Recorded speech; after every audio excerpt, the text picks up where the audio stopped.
లోని పరిశ్రమల్లో వరుస ప్రమాదాలు కలవరపెడుతున్నాయి. పదుల సంఖ్యలో జనం చనిపోతున్నా ఎవ్వరూ పట్టించుకోవడం లేదు. అసలు కంపెనీలు భద్రతా ప్రమాణాలను పాటిస్తున్నాయా? ప్రజల ప్రాణాల్ని లెక్క చేస్తున్నాయా? ప్రమాదకర కంపెనీలో అసలు సేఫ్టీ ఆడిట్లు జరుగుతున్నాయా?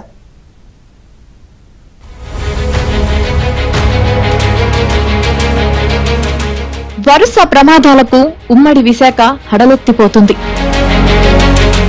ఫార్మా కంపెనీల్లో లీకులు, రియాక్టర్ల పేలుళ్లతో కార్మికుల ప్రాణాలు గాల్లో కలిసిపోతున్నాయి. అచ్యుతాపురం సేజ్లోని ఎసెన్షియా కెమికల్ ఫ్యాక్టరీలో గ్యాస్ లీక్ కావడంతో విశాఖ మరోసారి ఉలిక్కిపడింది.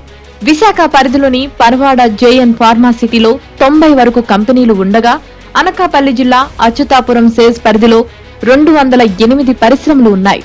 అచ్యుతాపురంలో 2009లో సేజ్ ఏర్పాటు చేసిన తరువాత జరిగిన అతిపెద్ద ప్రమాదం ఇదే. అయితే ఈ సేజుల్లో భద్రతా ప్రమాణాలు ఎంతవరకు పాటిస్తున్నారన్నదే పెద్ద ప్రశ్న. ఫార్మా కెమికల్ పరిశ్రమలో రియాక్టర్ల వద్ద ఉష్ణోగ్రతలు, ప్రెజర్ గేజులు సక్రమంగా పనిచేస్తున్నాయో లేదో చూసుకోవాలి. ఒత్తిడి ఎక్కువైనప్పుడు సెన్సార్ల ద్వారా అలారం మోగే వ్యవస్థ ఖచ్చితంగా ఉండాలి. రియాక్టర్ పై రప్చర్ డిస్క్ ఉంటుంది. ప్రెజర్ ఎక్కువైనప్పుడు ఆ డిస్క్ ఊడిపోయి ఆవిరి బయటకు తన్ని ప్రాణ నష్టం తప్పుతుంది. ఇంత కీలకమైన చోట నిపుణులకు బాధ్యతలు అప్పగించాలి. అయితే ఇతర రాష్ట్రాల నుంచి కొత్తగా వచ్చిన వారు, ఎలాంటి అనుభవం లేని వారికి ఇలాంటి చోట బాధ్యతలు ఇవ్వడం కూడా ప్రమాదాలకు మరో కారణం.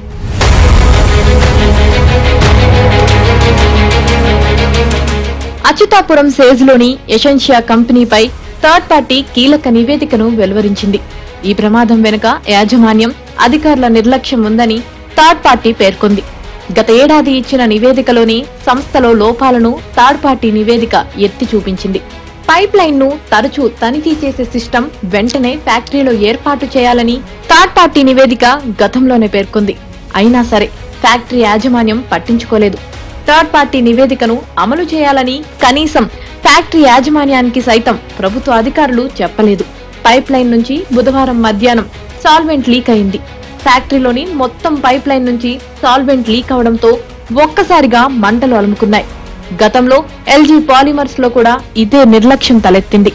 అదే అధికారిని తీసుకువచ్చి మళ్లీ అచ్యుతాపురం సేజ్ ప్రాంతంలో నియమించారు. ఈ ఘటనపై స్పందించిన డిప్యూటీ సీఎం పవన్ కళ్యాణ్ సైతం యజమానుల తప్పిదం కారణంగానే ఇదంతా జరిగిందన్నారు. వాస్తవానికి ఇటువంటి పరిశ్రమలు పొల్యూషన్ కంట్రోల్ బోర్డు కిందకి రావన్నారు. ఇద్దరు యజమానులు హైదరాబాద్ లో ఉంటారని తన దృష్టికి వచ్చిందని, వారిద్దరి మధ్య గొడవ, బాధ్యత లేని నాయకత్వం అక్కడ ఉందని అర్థమైందని పేర్కొన్నారు. తాను డిప్యూటీ సీఎం గా బాధ్యతలు చేపట్టిన నాటి నుంచి సేఫ్టీ ఆడిట్ చేయాలని ఆదేశిస్తూనే ఉన్నానన్నారు. రాబోయే 3 నెలల్లో పరిశ్రమల భద్రతపై కార్యాచరణ సిద్ధం చేస్తామన్నారు. ప్రాబ్లం ఏమవుతుందంటే, నేను సేఫ్టీ ఆడిట్ చేయమని వచ్చిన రోజు నుంచి నేను అందరిని అడుగుతా ఉన్నాను. ఒక ఇష్యూ ఏముందంటే, సేఫ్టీ ఆడిట్ అంటే ఈ యజమానులు భయపడిపోయే స్థాయికి వెళ్ళిపోయారు. వాళ్ళని కొంత ఎడ్యుకేట్ చేయాల్సిన అవసరం ఉంది. సేఫ్టీ ఆడిట్ అనగానే మా పరిశ్రమలు మూసేస్తారా, లేదంటే ఏం జరుగుతాయి, ఎలాంటి రిపోర్ట్స్ ఉంటాయంటే, there are lot of gaps in safety ఇష్యూస్లో చాలా గ్యాప్స్ ఉన్నాయి. సో అందుకని నేనేం చెప్పానంటే, ఇండిపెండెంట్గా పిలవండి. నేను ఆల్రెడీ ఒక రౌండ్ ఆఫ్ మీటింగ్స్ నేను పారిశ్రామికవేత్తలతో చేశాను, ఎస్పెషల్లీ వైజాగ్ ఏరియాలో. హిందుస్థాన్ మన షిప్పింగ్ యార్డ్ వాళ్ళతో కూర్చోబెట్టి నేనేం చెప్పానంటే, మీరు ఎన్ని చర్యలు తీసుకుంటారు పనిచేసే వాళ్ళకి కానీ పొల్యూషన్ కంట్రోల్ నామ్స్కి సంబంధించి మీరు ఎలాంటి చర్యలు తీసుకుంటున్నారు మాకు వివరించండి అంటే, మేము వాళ్ళు గతంలో కంటే ఇప్పుడు బాగా చేస్తూ ఉంటాను, కానీ they are not to the satisfactory level. ఇప్పుడు ఒకేసారి మనం ఈ పొల్యూషన్ ఇవన్నీ మన ఈ నామ్స్ అన్ని పెడితే ఇండస్ట్రీ షుడ్ కమ్ ఫార్వర్డ్. కంపెనీల్లో సేఫ్టీ ఆడిట్ నిర్వహించాలని ముఖ్యమంత్రి చంద్రబాబు నాయుడు ఆదేశించారు. బాధితులను కలిసి భరోసా ఇచ్చారు. ప్రభుత్వం అన్ని విధాలా ఆదుకుంటుందన్నారు. ఫార్మా ప్రమాద మృతుల కుటుంబాలకు ₹1 కోటి పరిహారం ప్రకటించారు. తీవ్ర గాయాలైన వారికి 50 లక్షలు, స్వల్పంగా గాయపడ్డ వారికి 25 లక్షల చొప్పున పరిహారం ఇస్తామని ప్రకటించారు. కంపెనీలు రావాలని, సంపద సృష్టించాలని, అదే సమయంలో ప్రజల ప్రాణాలు కూడా ముఖ్యమే అన్నారు చంద్రబాబు. నేను ఒకసారి అప్పీల్ చేస్తున్నా ఆల్ ఇండస్ట్రియలిస్టులకి, మీరు కూడా ఈ రెడ్ కేటగిరీలో ఉండే ఇండస్ట్రీస్ అన్ని మీరు జాగ్రత్తలు తీసుకోవాలి.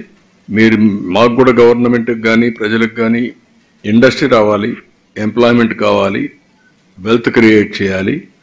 అదే సమయంలో ప్రజల సేఫ్టీ కూడా ఈక్వల్ ఇంపార్టెన్స్ ఇవ్వాలి. అందుకే ఆల్ ఇండస్ట్రియలిస్ట్ని ఈ మీటింగ్ ద్వారా నేను పిలిపిస్తున్నాం. ఇమ్మీడియట్గా మీరు సేఫ్టీ మెజర్స్ అన్ని మీరు ఇంటర్నల్ ఆడిట్ చేయండి. విశాఖ పరిధిలో ఆర్ఆర్ వెంకటాపురం దగ్గర 2020లో ఎల్జీ పాలిమర్స్ ఘటన జరిగి 12 మంది మృతి చెందారు. ఆ తరువాత పరిశ్రమలపై తనిఖీలకు రాష్ట్ర ప్రభుత్వం 156 జీవో విడుదల చేసింది. పరిశ్రమల శాఖ, కాలుష్య నియంత్రణ, కార్మిక, ఇన్స్పెక్టర్ ఆఫ్ ఫ్యాక్టరీస్ కలిసి తనిఖీ చేయాలని ఆదేశాలిచ్చారు.